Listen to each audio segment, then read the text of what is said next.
Bismillahirrahmanirrahim. Assalamualaikum warahmatullahi wabarakatuh. Perkenalkan, saya Nurija, mahasiswi dari Institut Agama Islam Negeri IAIN Sorong, Prodi Tarbiyah PAI kelas 4B. Di sini saya akan presentasikan tentang metode yang saya pilih dalam mata kuliah metode pembelajaran PAI. Di sini saya memilih metode uswah atau keteladanan.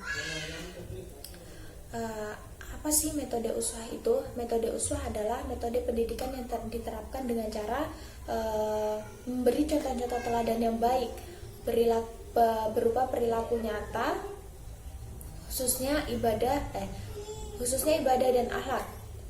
Metode keteladanan dalam pendidikan merupakan metode yang mempunyai pengaruh dan bukti yang bisa dikatakan efektif dan dengan berbagai kelebihannya, meskipun juga tidak terlepas dari kekurangan dalam menerapkan dan membentuk aspek moral, spiritual, dan etos sosial anak. Seperti yang kita lihat, pendidikan Islam itu bertujuan untuk membina dan membentuk perilaku atau akhlak peserta didik dalam meningkatkan keimanan, pemahaman, serta penghayatan terhadap agama yang dia anut. Dalam proses pembelajaran, metode yang kita pilih juga sangat penting. Ketika metode yang kita pilih tidak serak atau tidak disukai oleh para siswa, maka pembelajaran juga akan tidak berlangsung seperti apa yang kita inginkan. Tidak beda dengan metode-metode yang lain, metode uswah atau keteladanan juga memiliki kelebihan dan kekurangan. Salah satu kelebihannya yaitu metode keteladanan akan memberikan kemudahan kepada peserta didik dalam melakukan evaluasi terhadap hasil dari proses belajar yang dijalankannya. Metode keteladanan akan memudahkan peserta didik dalam mempraktikkan dan mengimplementasikan ilmu yang dipelajarinya selama proses pendidikan berlangsung. Ketika seorang pendidik memberikan materi terhadap peserta didiknya dengan metode keteladanan, maka seorang peserta didik ini akan gampang atau mudah dalam mengaplikasikannya. Contohnya dengan metode keteladanan ini dia bisa melihat dari peserta dari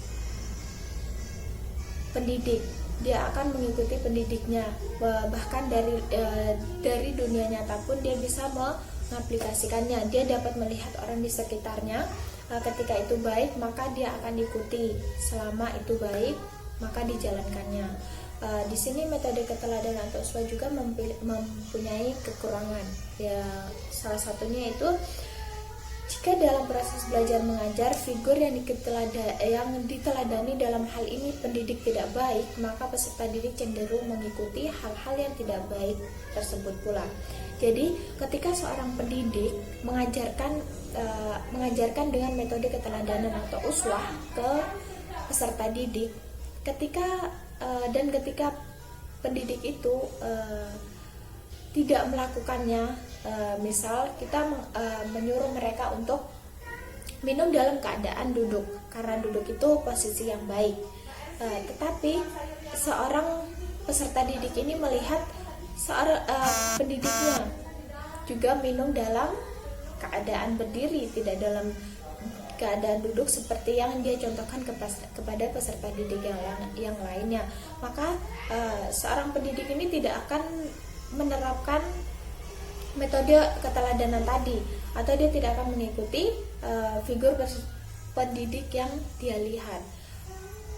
Seperti begini, untuk apa saya melakukan tapi guru saya juga tidak melakukan, seperti itu. Mungkin itu yang dapat saya sampaikan, kurang lebihnya mohon maaf. Assalamualaikum warahmatullahi wabarakatuh.